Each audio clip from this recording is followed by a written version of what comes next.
What is up, everyone, and welcome to Drop In, where we have open, authentic conversations about all things mental health, including, I have to read the title because I forgot it, The Transformative Power of Guided Imagery and Visualization.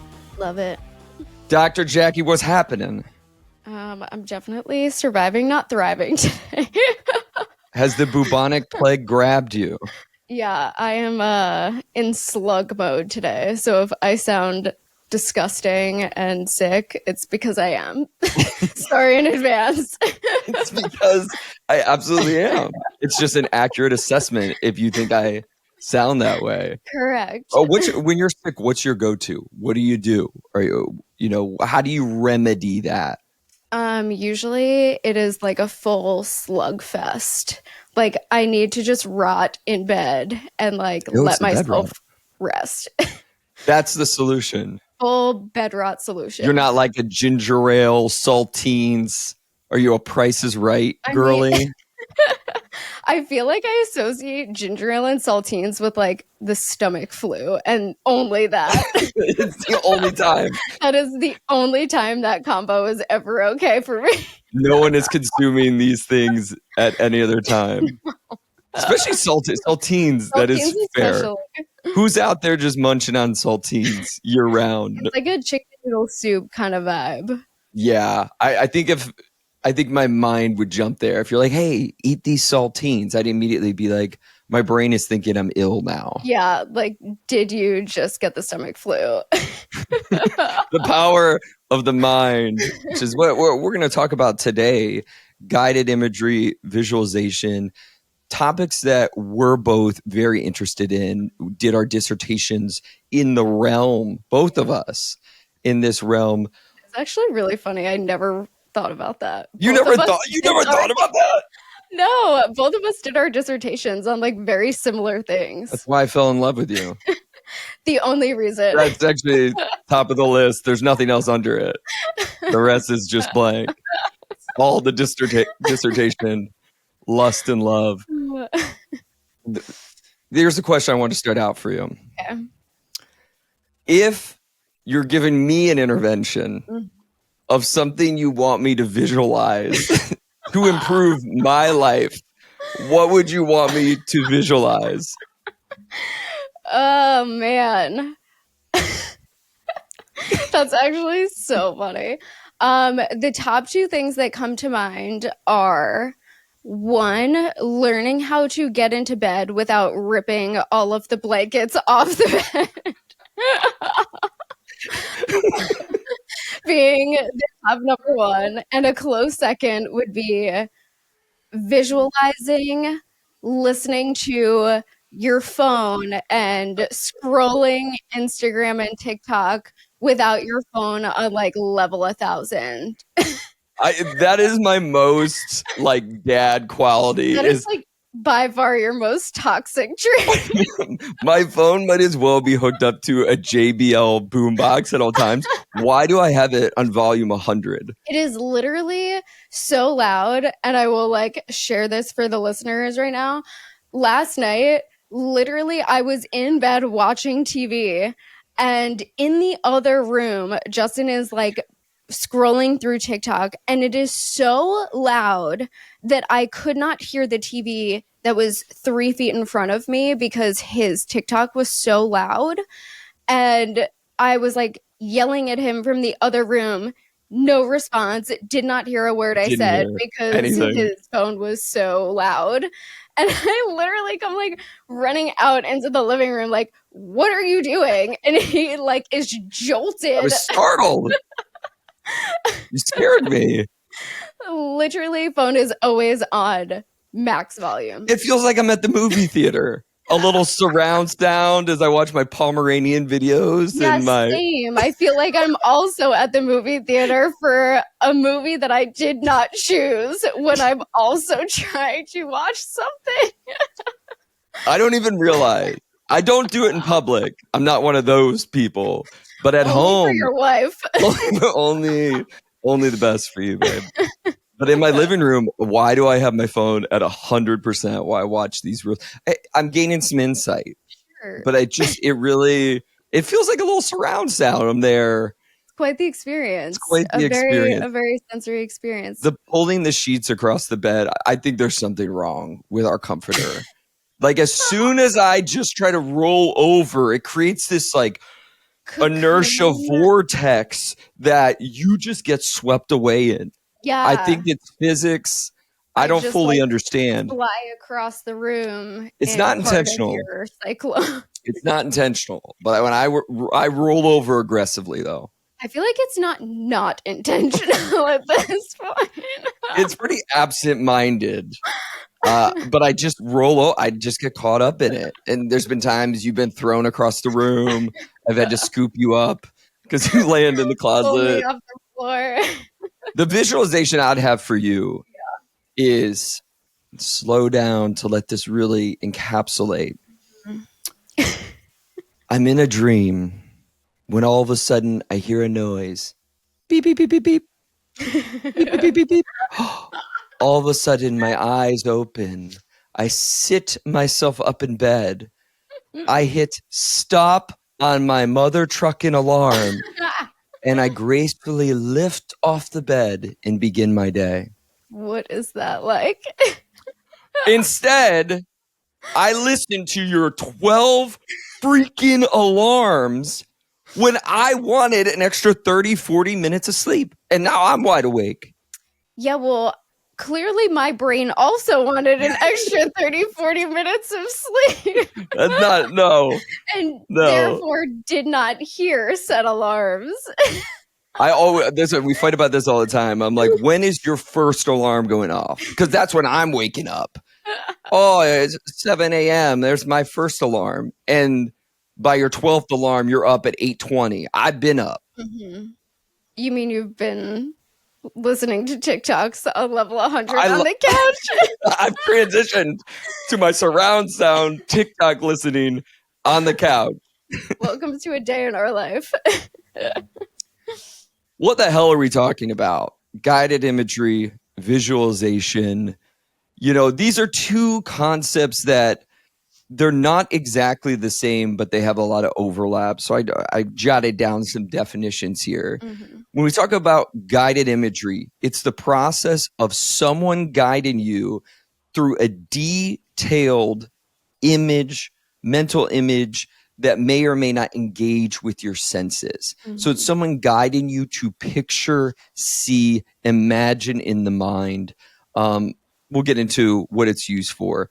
Visualization is very similar, except you're doing it on your own. Mm-hmm. No one's guiding you. And again, it's focused on seeing an outcome, seeing yourself performing, doing a thing.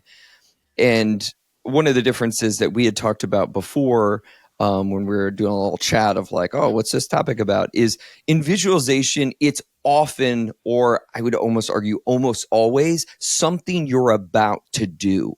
Yeah, like future oriented, whether that's like a performance or athletics, or like that's used a lot in sports psychology. Yeah. Right. We're guided imagery. It might be visualizing something you're never going to do. You're never going to see this. But in seeing these images and someone taking you through this landscape, it's to evoke something. Mm-hmm. Maybe an emotion, maybe grounding, maybe some confidence. It could be a lot of things, but it's not necessarily something that you're sort of training yourself to about to do in the future. Right. That's more about like being in this current moment in terms of like what that image is. Right. It's interesting in that definition for guided imagery. Did you say it may or may not utilize sensory experiences? Yeah, I think it's supposed to. It's supposed to invoke that. But whether you're having someone focus on that or not, that's the differentiation that I think is so important. And we're going to get in the weeds here. No one's going to care about this because we've developed a small expertise in this, having to do our dissertations on this. Mine was on mindfulness stress reduction. Mindfulness, to differentiate from guided imagery and visualization, is all about noticing what is arising in the here and now, Mhm. thoughts, sensations, senses. That is all it is. Mhm. When you start visualizing a scene, technically, that's not necessarily mindfulness anymore. No one cares about this, by the way, but that's more guided imagery, where Right. the essence of being mindfulness is what's arising in the here and now At this through, exact moment. at this exact moment, through your senses, Right. tuning in. Where there's something about guided imagery that it's not necessarily tuning out, but you're going into a different scene. Yeah, it's like an alternate reality. You're focusing on what that thing is in kind of the here and now space.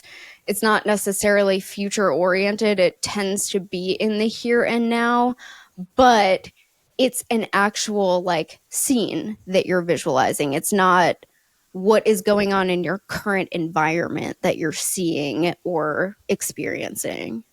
And I think the cool part about that is when we look at fMRI and we look at imaging of what's going on in the brain when someone's doing the visualization, they're doing guided imagery, is all these areas of the brain that Mhm. are activated when you would actually be doing that thing in real life are activated. The visual cortex is online. The sensory area of the brain is online. We know that it can cultivate the amygdala and these emotional centers of the brain. Yeah. So it's it's great when we have this great technology nowadays. We can literally scan someone's brain and see like what is being activated. Everything you would expect. Right. Literally, your brain does not know the difference between actual reality and this detailed imagery or whatever it is that you are fully experiencing. And that's something that to me has always been so fascinating. Like, your brain literally doesn't know the difference between imagined versus actual reality if you're that detailed and you're really going into all of the sensory aspects. It's transformative. It's amazing. I want to get into our own personal experiences with it.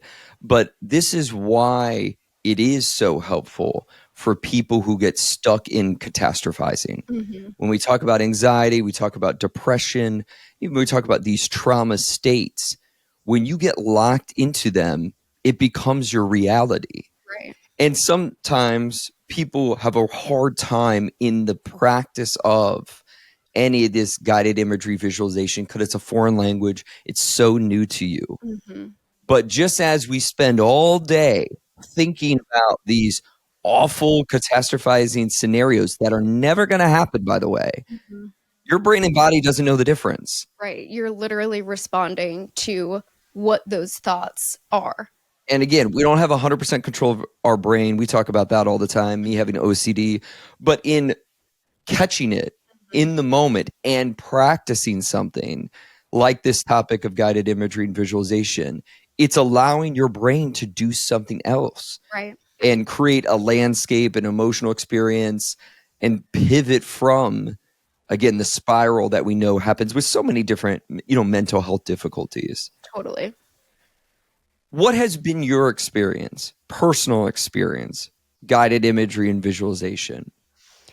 Yeah, I mean, I've used this my most of my life without even realizing it, right? Like I think most of us do. And it's interesting, I remember like when I went to my professor and was like telling my professor what I wanted to write my dissertation on. He tried really hard to like be very like chill about it, but he's such like an old school kind of like guy that I think when I brought up guided imagery and visualization to him, like he was picturing some like woo woo, like you're gonna manifest things out of thin air with like unicorn fairy dust type of thing. I'm into that. I'm just going to say, I don't care. I'll do it. I was like, listen, like I'm down for that, but that's not really what I'm talking about here. And it was so funny because like I think sometimes like people who are more old school like don't necessarily recognize like what we're actually talking about or like that there's Sure. research and all of the things behind that and what the mind body connection can actually do. um but it's just so fascinating because a lot of times even bringing this up with clients, some of them might have those same kind of thoughts or like immediate reactions until we explain kind of what that actually means and what the research is and what, you know, all of these connections can actually do. But it's something that I very much used. I remember even for my competency defense, right? You're doing this serious presentation. You have a panel of people that are interrogating you after. It feels like you are literally being like full on detective interrogated and like try to crack you. Cue the full on trauma response. But this was something that I very much used for that. I really tried to visualize what my entire presentation was going to look like. I even visualized, and this is like a really cool part of visualization that you can also incorporate. I really tried to visualize them throwing me off my game and making me uncomfortable or making me feel stuck with a question, and seeing myself and trying to really visualize myself adapting even to being sidetracked. And that was super helpful for me as I went through my actual defense. So I've seen it, I've used it. I definitely utilize this with my clients big time. What a great example of visualization. And, athletes talk about this all the time. People who give TED Talks of like really seeing, what you want to see, how you hold your body, where you're standing, what the outcome, like the bat, making contact with the ball and keeping your head through the swing, all the things, these is common documented things people do. My example was from my very first time in therapy. It's about guided imagery. It was, the late 90s. My dad was diagnosed with cancer again. My brother was in and out of juvenile detention. I was having full-blown panic attacks in high school. No one knew what the F a panic attack was. Which is hard. If you're younger, you were like, what do you mean? But like all I could tell you is growing up in Northeast Ohio, like in the 90s, it's just like there was no one talking about these things. No one was like, oh, this is what anxiety is. This is what a panic attack is. This is what depression is. And in that sense, again, we've come a long way. But I thought I was having heart attacks, of course. Yeah. I was getting wheeled out in a stretcher multiple times in high school because I'm like having full-blown panic attacks from the stress of just like the uncontrollable factors going on in my life. I'd gone to see like every doctor possible. I had a cardiologist say, why are you doing this? And like, I remember breaking down in tears and being like, I don't want to be here. What are you talking about? Like just this old school curmudgeon of a doctor, like just shaming, but it was the 90s. Like, I'm not like shrugging that off, but like all this context fits. But my mom had the wherewithal, to say like, I guess I'll take you to a therapist. We don't know anyone who's ever been to a therapist. Like that's not a thing, where I'm from, but we'll go to a therapist. And in the very first session, she didn't call it guided imagery. She didn't call it meditation. She's like, we're going to do this little exercise here together. And she took me through this scene of visualizing like a really calm nature landscape. It was the middle of winter. I'll never forget this. And I was a big snowboarder. And I had just the week prior been snowboarding, and there was a ton of deer on one of the slopes. And in the middle of this visualization, she had asked, like, now imagine one of these creatures. So I'm like seeing, the slopes and it's calm and it's snowing. One of these creatures has something to say to you. And I'll never forget this. It like lives in my mind rent free in a very positive way. But I'll never forget this like big, like elk deer creature looking at me and saying, it's going to be okay. Wow. I get like choked up. I remember walking out of that appointment. I'm like literally tearing up talking about this. Like I was floating. Like I hate to even say the word, but I felt cured. Like it was like a moment of complete relief that I had not experienced, for months and months and months, Mm-hmm. of like, I feel at peace Yeah. for the first time. I had no idea what the hell that was. Yeah. But I just knew it had worked. Like I felt calm, at peace, and could breathe, and genuinely felt it was going to be okay. Mm-hmm. Wow. That's so transformative. I think about it all the time and how it sent me on a trajectory of really believing in this work, but also like in a huge curiosity of like just simply the power of the mind. Mm-hmm. Of we get stuck in these states. For me, it was perpetual panic of all the things in my life I had no control of, Yeah. and that were, extremely distressing and, dysregulating. And I had no tool or ability to sort of pivot anything. Yeah. Which it's so cool that one, your mom even took you to a therapist at that point because again, like that wasn't really a thing, especially for something that people thought was very physical in nature. Um, but that you had that experience in high school, which is pretty young considering, right? And Right. then to open your eyes to that experience and to the power of the mind and body and how interconnected they can be in that way.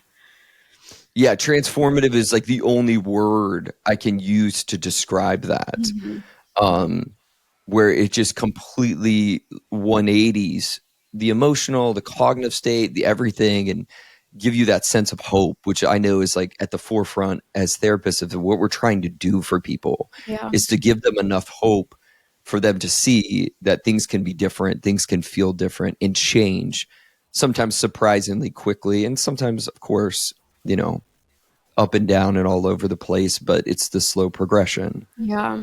Did you use that moving forward when you were having panic attacks? I did. Well, could I learn something about being able to like regulate the breath on the front end? Mm-hmm. And it's interesting how it was like it started out as this like image of this animal was like an elk, but like I couldn't find anything elk related, so I got this like moose stuffed animal that was like close enough. Like in my, I'm from This works. I'm from Ohio. Like I'm not around true like elks or moose or whatever. But like I got that stuffed animal, and it was a weird comfort thing of like Mm-hmm. a connection to that moment of how things can change, Mm-hmm. and that things can feel like the world's ending 1 minute and another minute that it's going to be okay, and you can cultivate that peace. Yeah. And even having that visual reminder and cue to almost remind yourself internally of that experience and that things will be okay. Yeah, it's so powerful, and it makes me sort of expand and maybe thinking of us like as therapists in our role. Who is this helpful for? And maybe what have some of your experiences been sort of on the other end, on the clinical side? Yeah. I've had a lot of experience using this with clients because it is something that I very much believe in, whether it be for anxiety, panic attacks, depression, trauma. I feel like I've used it for just about everything. Um, and for clients, it's been so transformative too. Um, Part of it is, right, how you are able to walk someone through that experience and really framing what that looks like even for that individual person, right? So for you it was this snowboarding kind of scene and the, nature of that. And for some other people it is more of like a beach scene or something that is more forest like or things to that effect, right? It just very much depends on what is kind of peaceful and zen for that client. So we can tailor these exercises to each person. And I actually used this a lot. I worked in a biofeedback lab Mm-hmm. during school. And so we had people hooked up to all of these like biofeedback machines. And a lot of them were coming in for like chronic pain or migraines or, physical types of ailments. And we used a lot of guided imagery, and we would have them hooked up to these biofeedback type of machines, whether it be, their perspiration and muscle tension, those types of things. And we would measure from start to finish using a guided imagery exercise. And you could literally see how their anxiety and stress levels were actually reducing as we were going through that imagery. And for them, it was even more transformative to see, wow, this actually, I knew I felt better after we were doing this, but to see that your body also responded in that way and your pain levels were reduced and, you were feeling more at ease and more at peace, it was even more reinforcing for them to have that experience of even like the visualization of even their levels coming down. And what we did a lot of times too was recorded those guided imageries that we were walking them through. And that way they could use them at home. And it was, in my voice. So it was something that they knew. It was something that they could practice on a daily basis. And for so many of them, seeing their experience was life-changing even for me to Mm. see their experience and witness that for them, because a lot of them had been suffering for so long with not only physical but also like the mental effects of what it was that they were experiencing. So that always stands out in my mind. Yeah, what a cool experience. And like, the biofeedback I feel like is becoming more accessible. Like, Mm-hmm. we're not far off that you don't have to go to a lab, like with all the wearables we have, the watches, the smart equipment. But it's like when you can look down, and there are some people where this produces sort of the opposite effect, Mm-hmm. where it becomes an obsessive thing. Mm-hmm. But for most, it's such a beneficial tool to see. Let's notice your heart rate now post. Mm-hmm. Let's notice, again, how you're feeling in your body, tracking some of this data, and even things like pain. We know all kinds of different meditative exercises under the big umbrella of, can impact pain in a positive direction. We know it can improve sleep. Mm-hmm. And, largely because we're activating the parasympathetic nervous system, the rest and digest system. We know the sympathetic nervous system comes online for anxiety and panic and trauma. And again, it makes us very reactive. Mm-hmm. But, most people don't have the privilege and haven't been taught of how do you activate the other system and Mm-hmm. have a new, different experience. Yeah. And I feel like this is something, especially when it comes to the imagery, that can help a lot of people with focus and attention as well. So, even from my own experience, having ADHD, it's been really challenging for me to do just meditations where I am sitting and just sitting in the space of staring at the inside of my eyelids for a certain amount of time and just breathing. My brain ping pongs the entire time. It's like Mm.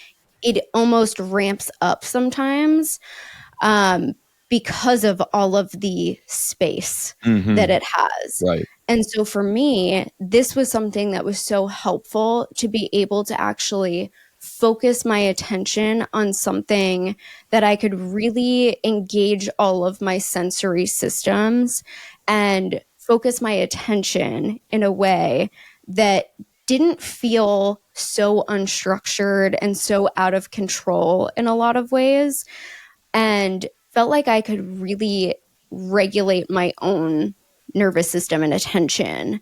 And so for some people that do have challenges when it comes to like the visual side of things, or have challenges with attention and being able to focus the attention in on the sensory experience, on the here and now, on the awareness, this can be a really, really great tool to actually utilize to make it feel a bit more structured. Yeah, I agree with you of like, a lot of meditations that are more choiceless awareness and mindfulness kind of Zen based. You're kind of on your own to sort of notice, and it's not true with all of them. Some of them can be more guided of like body scan, and even a mindful breathing can be more guided. But I'm with you, like when you get kind of left in the middle of that, meditation, some people thrive, some people, you're gone. Yeah. And I say all the time, like, especially when I used to teach mindfulness stress reduction classes, like your mind is going to drift off. Right. I think that's like the worst sort of myth that exists is like, well, my mind drifted off, so that's that. It's like, that's the whole point. I've never, and I mean never, done a meditation where my mind did not drift off. It's never occurred. Right. And I can't even tell you how many meditations I've done in my life. Like, it's going to happen every time. The thing I notice is, what is the current weather? Where is my mind going? Am I more anxious state? Am I super planning? Am I hashing something out from the past? Even charting where is my mind trying to go is illuminating in itself, and there's something to be gained from that. But this idea that like, well, if my mind drifts off, I'm not good at this, I better not do this, is the same equivalent of like, well, my arm's not strong, so I better not pick up this weight and curl it. It's the same tone. It's the twin flame of like, well, I'm out of breath when I go for that walk, so I better not walk anymore. Those are the things I get frustrated about. And it's not people's fault who believe this. I just think it's misinformation about, oh, I should be good at this, or this should be easy. No one's saying that. Right. It's not, especially if you just started. Like, we're going to do a brief exercise here in a minute, a little teaser. If you're just starting, your mind's going to go all over the place. Totally. I just think it's part on us. Again, I'm like looking in the mirror here of like practitioners of and people preaching from the gospel of guided imagery or meditation to inform you. It's not easy. Right. You're not going to curl the 25-pound weight if you haven't picked up a weight in 20 years or ever. Right. And that's part of us normalizing that experience for a lot of people, that yes, your mind is going to wander.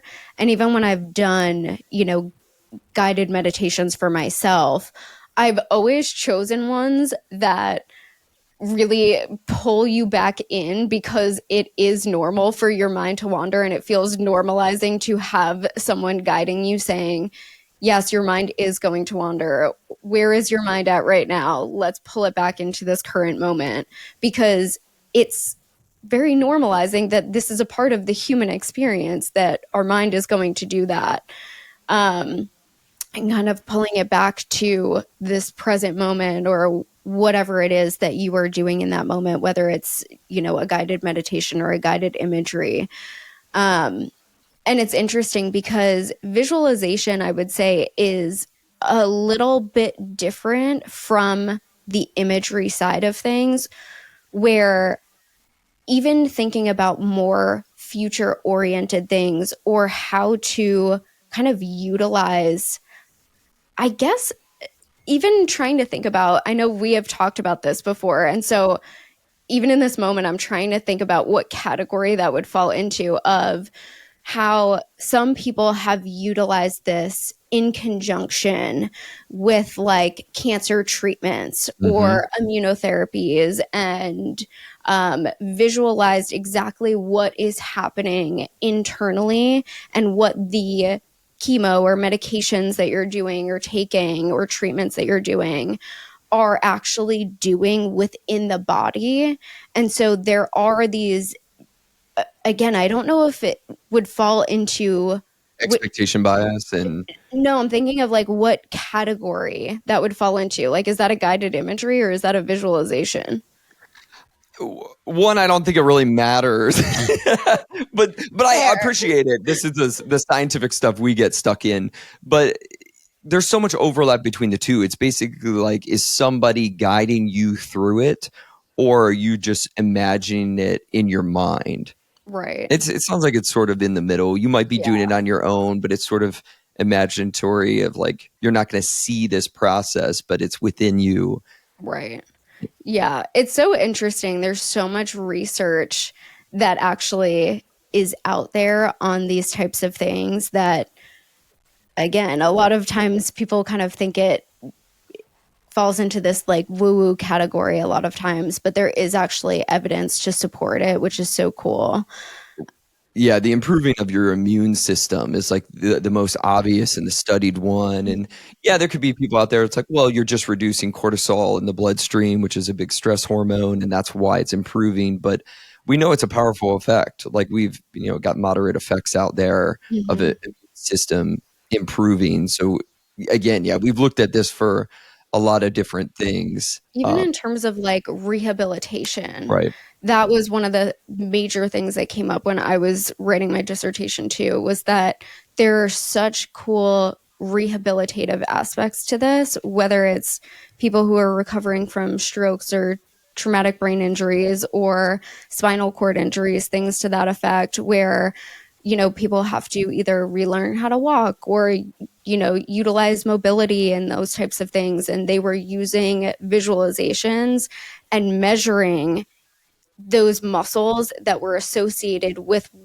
the motion that they were visualizing, and it was actually targeting those muscles and those motor movements. So there's so much evidence out there if you actually do a deep dive, which obviously we have because of our own interests, but there's so much evidence out there for the support of this. Harnessing the power of the brain. The brain is just so amazing. Like, and we don't understand hardly anything in it. Right. But as you made the point at the beginning, it still holds. It's like the brain doesn't know the difference between what is being imagined and what is actually happening. And again, we can use that Mm-hmm. to our advantage and improve a lot of well-being outcomes. Hey, we're going to do a brief exercise here before we get to listener questions. Just as we debated whether to do it, do you not do it? Because it's a talking podcast here. But we wanted to give you an actual example because we know you can talk about things hypothetically, and people are like, I actually really don't know what it would look like to do a form of guided imagery. So if you're driving and you want to skip this, you can skip about 5 minutes into the future. You'll see it in the chapters on Spotify, YouTube, wherever you're watching this podcast. But if you want to do this exercise with us, you can either lie flat on the floor, you can sit sort of upright in a seat. And the first thing we can do is either fixate our gaze on a spot on the ceiling, spot on the floor, or if you feel more comfortable, you can just gently close your eyes. And it's always nice to first just slow down our breathing. The way we do this is we just focus on taking a nice deep inhale through the nose, sending the air all the way to the base of our lungs, just slowly filling up. And then just slowly exhaling through the mouth, breathing out completely. You might feel your shoulders begin to relax, your chin dip as you exhale. Then taking that nice slow inhale again through the nose, really just locating our breathing again at the very base of our lungs, and exhaling out, moving our breathing to this nice rhythmic pace.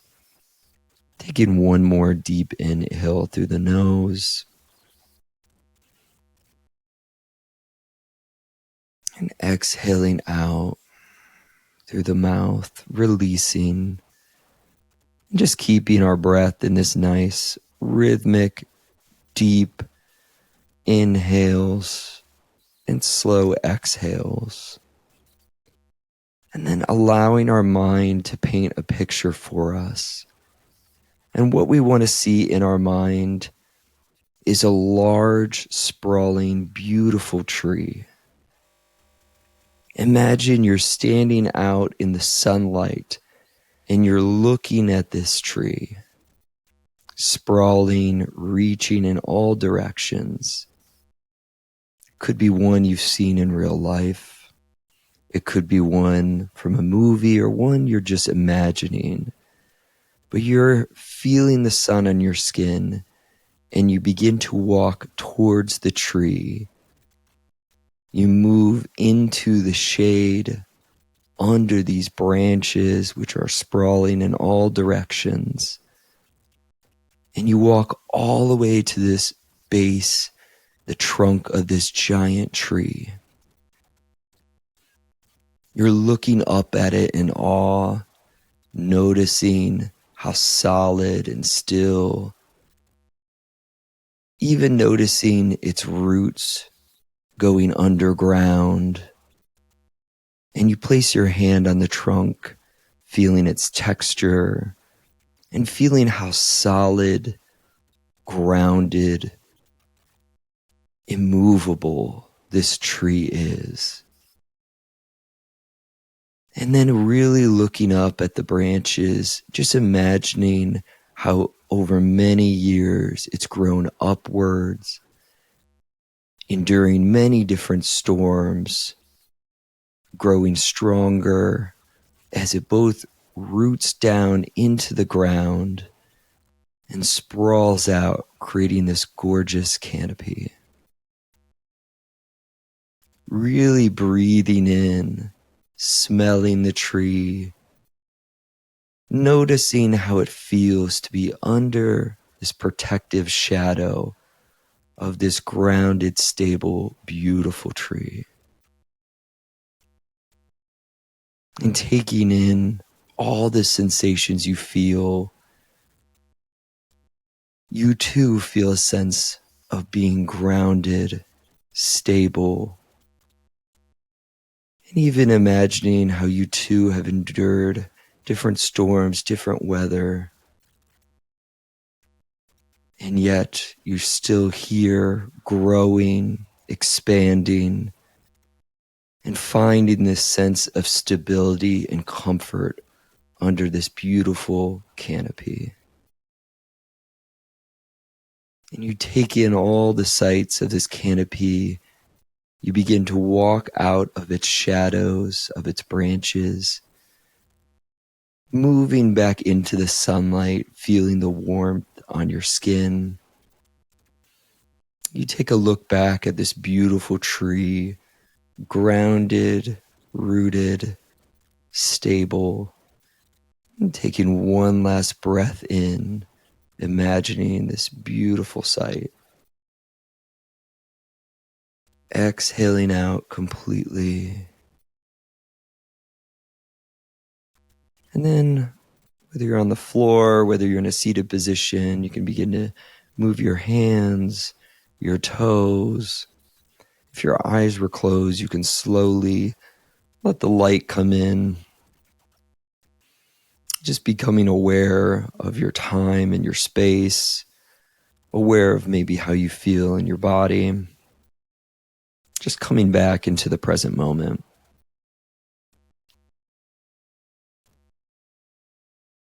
Well, that is an example. Haven't led that kind of guided meditation in a moment. What came up for you? I needed that. Yeah, I noticed how a lot of my thoughts ping-ponged, especially in the beginning, which is not surprising because, one, I am sick, so my thoughts are very much all over the place.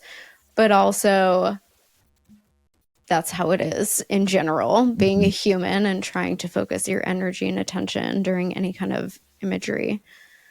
But then I was actually picturing when we went to Muir Woods. Oh, what a tree. Yeah. Muir Woods is in the San Francisco Bay Area, like the Redwood Forest, as it were. Mm-hmm. And I was just picturing all of those really massive, super old, just stunning trees. And that was kind of where my brain went. And once I could really put myself in that situation, really imagining all of the details and the sensations that you were describing, that's where my brain started to actually focus. That smell is forever entrapped in my nose of the smell of Muir Woods. Yes. There's nothing like that smell. That was such Incredible. a sensory experience Oh. being there. Well, good luck stepping into the sunlight. Yeah. You're like trying to do the guided imagery. There's no sunlight entering Muir Woods. I was like, You're having to leave the I park. was like, all right, we might have to exit. Run all the way to the parking lot. So funny. I typically imagine a banyan tree, which is my favorite tree. It's very common down here in South Florida. Its roots are so expansive. It goes all over the place. It's just a gorgeous, stunning tree. And its roots will grow down from the actual tree branches to like hold up these super long arms that you can like climb on. But it's cool. It's again, I think a lot of things can come up in any sort of exercise, but obviously, especially with the tree visual, for a lot of people, it's trying to create a sense of grounding and stability. And again, a lot of variation.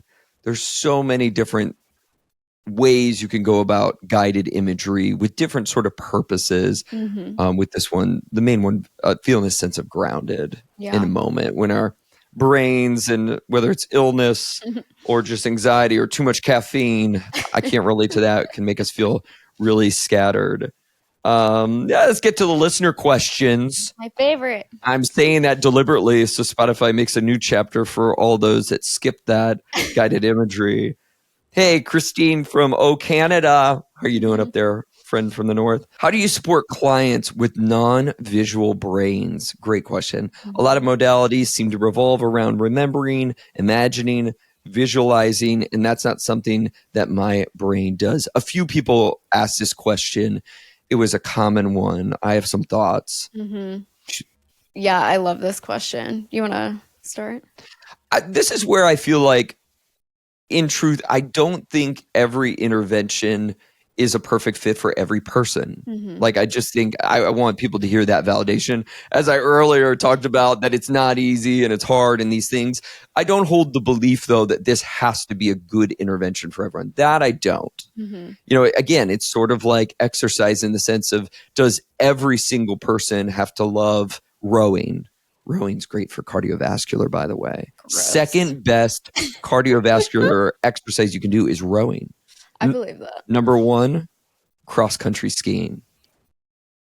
Number one. Never would have thought that. I've never done that in my life. It looks hard. Yeah. Anyways, you got to do hard things sometimes. But I think this is where I go. It's like, truly, if your brain isn't one that can imagine ever, this is where I go to mindfulness. Mindfulness is not about imagining. It's about noticing what is coming up in the present moment. You're not visualizing a beautiful tree as we just did. You're just noticing, what do I feel in my body right now? Where do I feel my breath? What sounds do I hear in the room? Everything through the senses. This is a cool part about under the big umbrella of meditation is there's a lot of different avenues: guided imagery, visualization, mindfulness. Like, there's many different ways you can go, but I understand that there can be a range of how people sort of visualize and see images in the mind. Yeah, totally. And again, kind of like I was saying earlier, for me, it's more helpful to have images. It's kind of the same type of adapting that for each individual client.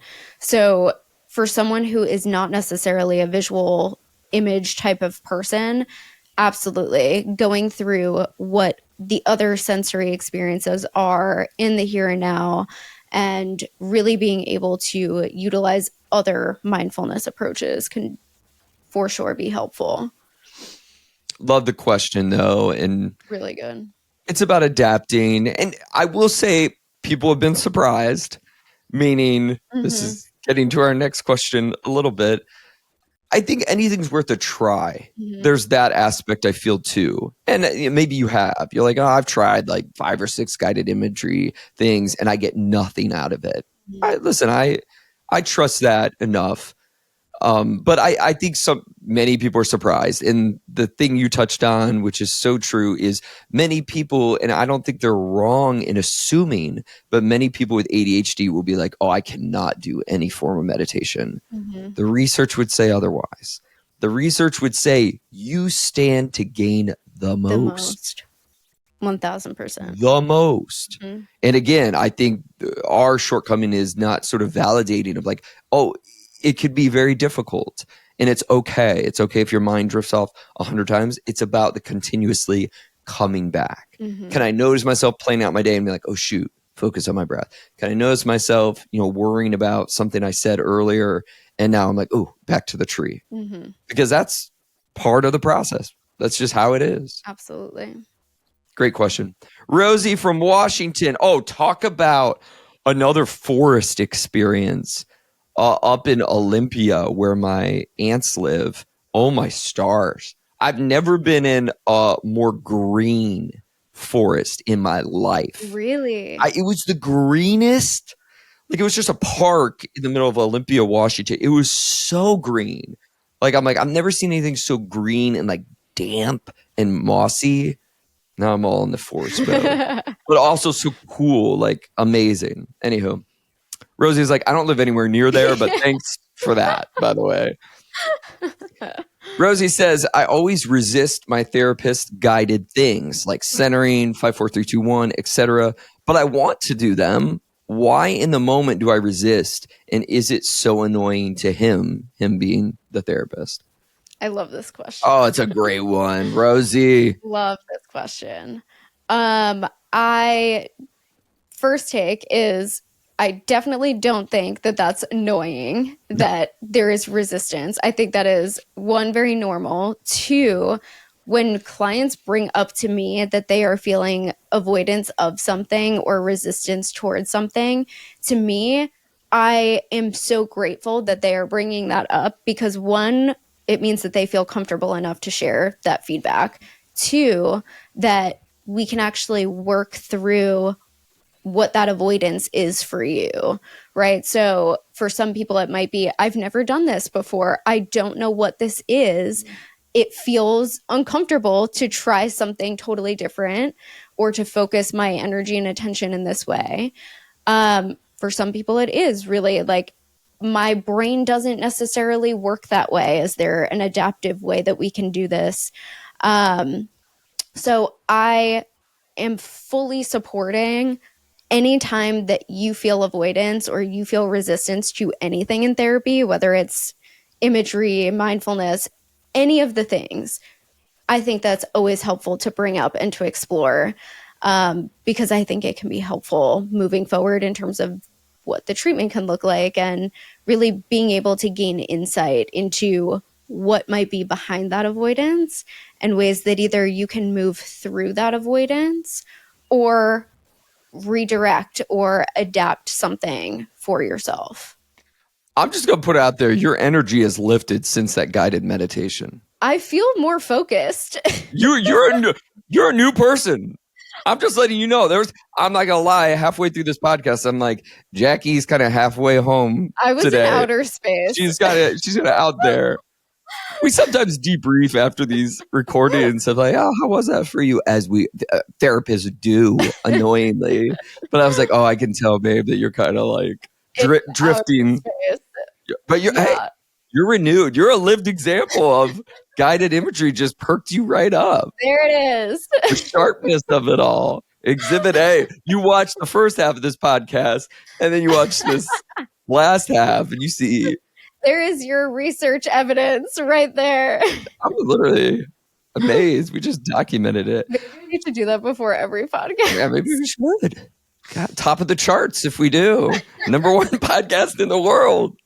Get my shit together. Oh gosh. The only thing I'd add on to that, because I totally agree, is I think there can be a bit of that is symptomatic, meaning our bodies wanting control is common for a lot of people and is symptomatic of a number of things: anxiety, trauma, even sometimes depression, but panic. Like it's it's common that we might feel like, oh my gosh, I'm giving up a bit of control to sort of follow you in this exercise.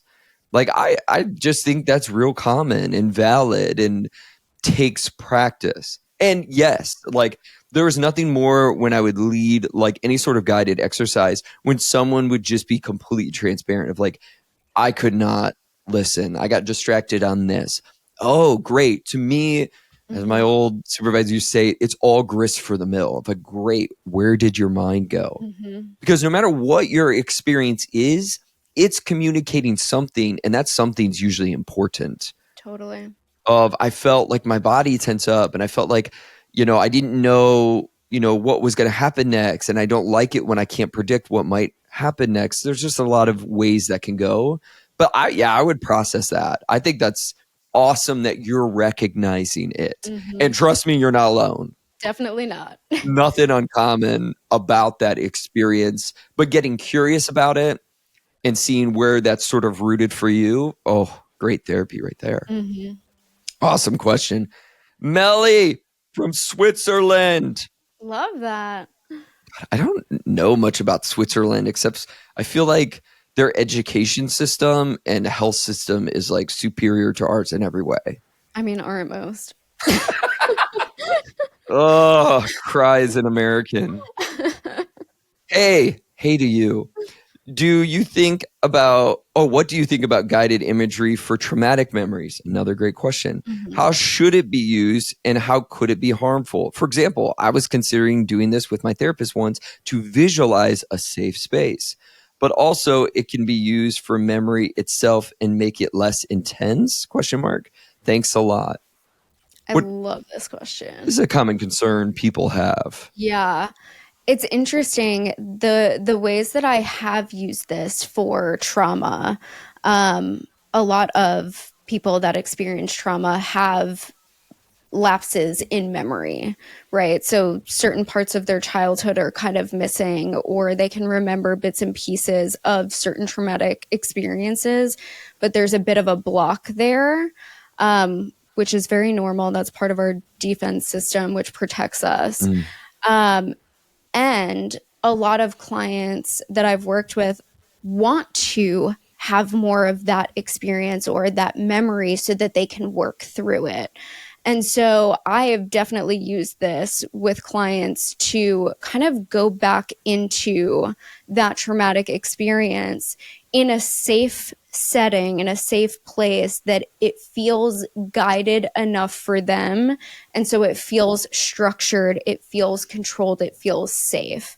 And so we'll walk through some of the details and I'll kind of pull different sensory experiences that will essentially jog more details of that memory and pull different aspects of that memory more into the forefront of consciousness. And a lot of clients will find this really helpful to pull back more of the memories that maybe have been blocked out for some time.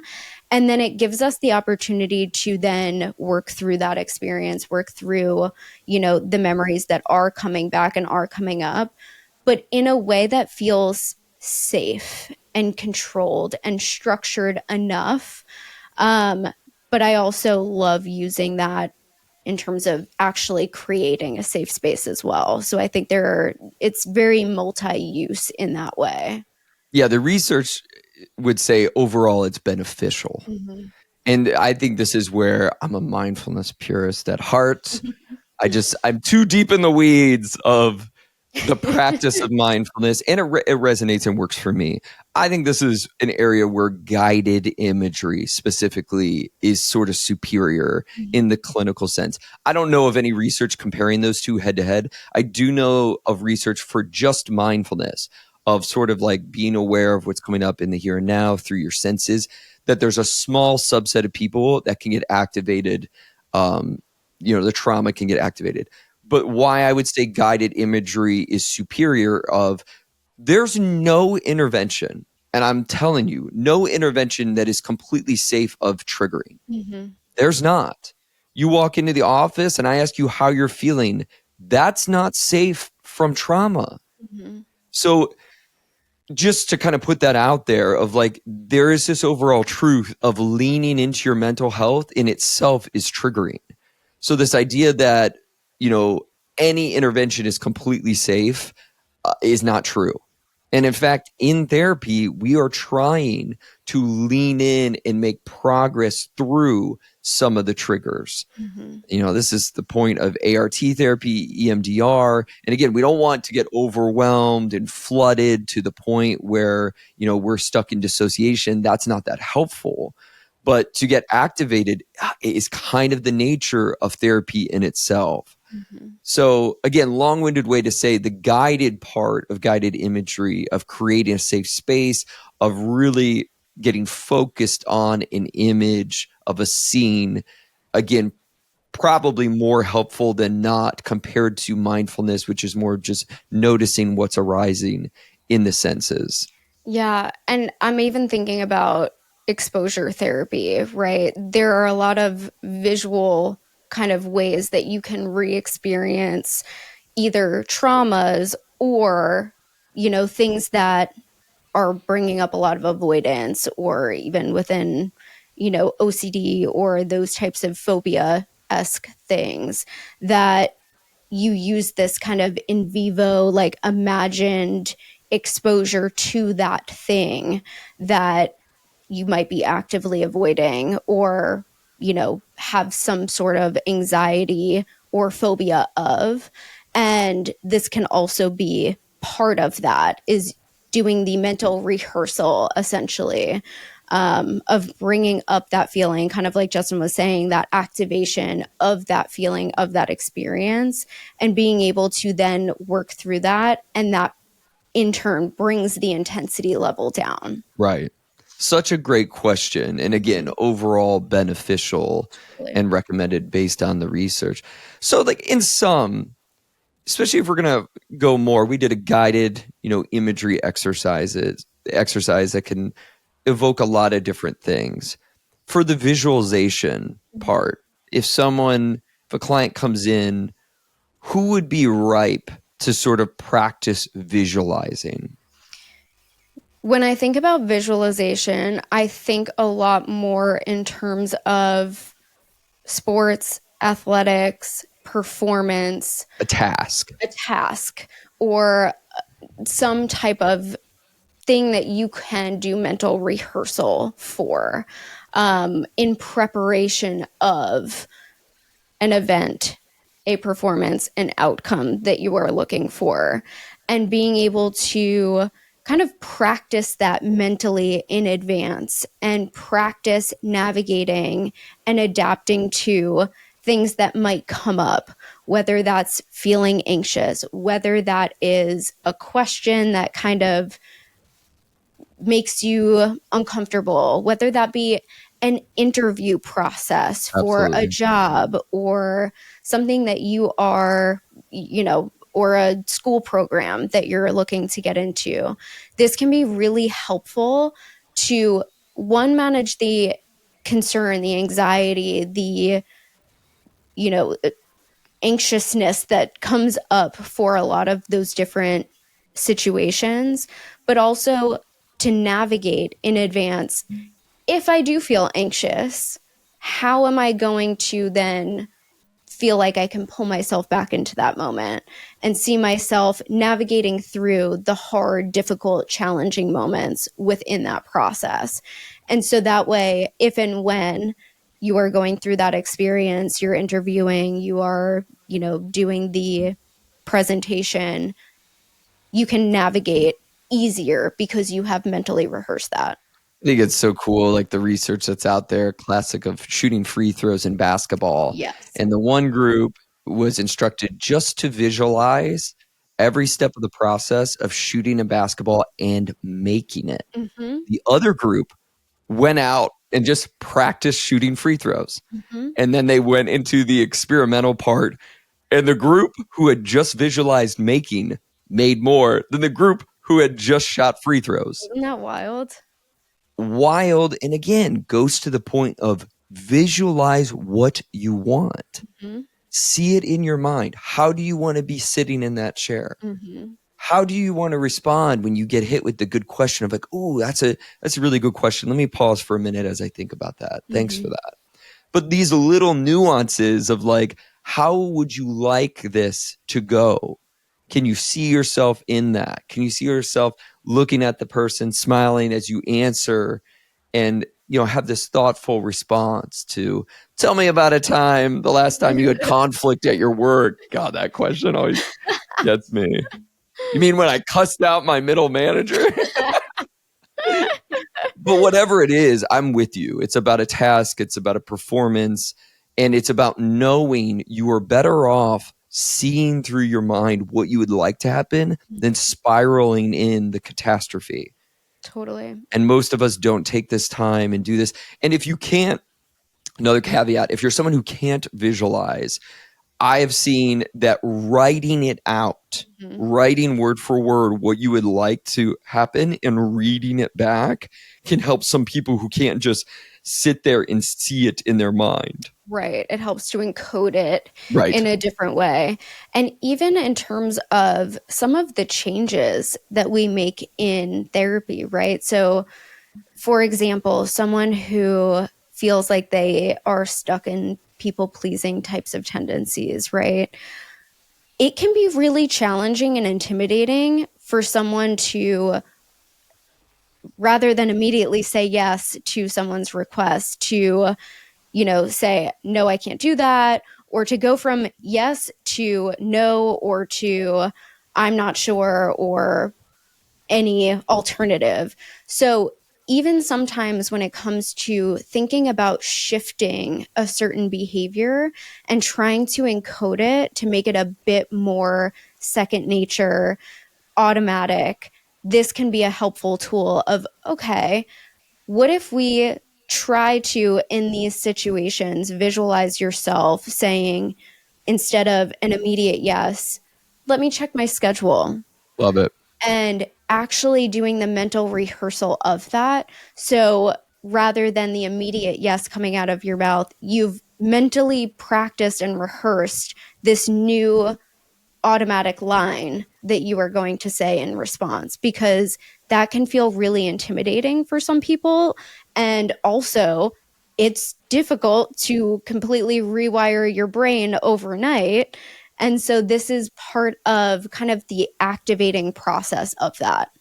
Absolutely love it. It's so true. And yeah, things take practice. It takes practice in the visualization. It takes practice in sinking into noticing what's coming up in our body and our mind. But these are other ways of being, which I think is important to hold. It's like whether you're doing guided imagery, whether you're practicing a visualization, it's like we know the activation that goes on in your brain, and we know in the outcomes in the research that can be helpful. Certainly compared to what most of us do, which is put our body in a ball in that waiting room before the interview and think about how stressed and anxious you are. It's like, I've been there, done that. This is no judgment, but in the contrast of like, how would I hold my body? How would I, stay present in the moment to be confident and look at the people in the room and take pause to answer the question? Again, we could go on many examples of this, but we hope you're interested. That's where we start. You got some curiosity out there. We really jive with this. We like this. I'm still struck by you coming alive through this episode. My brain turned online. There is your evidence right there. There's definitely a shift. It was interesting. Like my brain was like, oh, you like woke up a little bit after that exercise. Yeah, I think maybe we need to incorporate that into our pre-taping. Pre-taping. Yeah, neither one of us are morning people. Why we record this in the morning is probably poor life choices on both of our parts, but that's not super shocking. We live, learn, laugh, cry, and grow. Put it on a t-shirt. Hey, thanks for chilling with us each and every week right here on Drop In. We got some guest episodes coming up. Super excited about. Thanks always for your questions. We love a rate, a review. You can go over to the YouTube. It's on A Modern Therapist. Leave us a comment, a thumbs up, anything like that. But thanks for hanging with us, and we'll see you next time. Bye.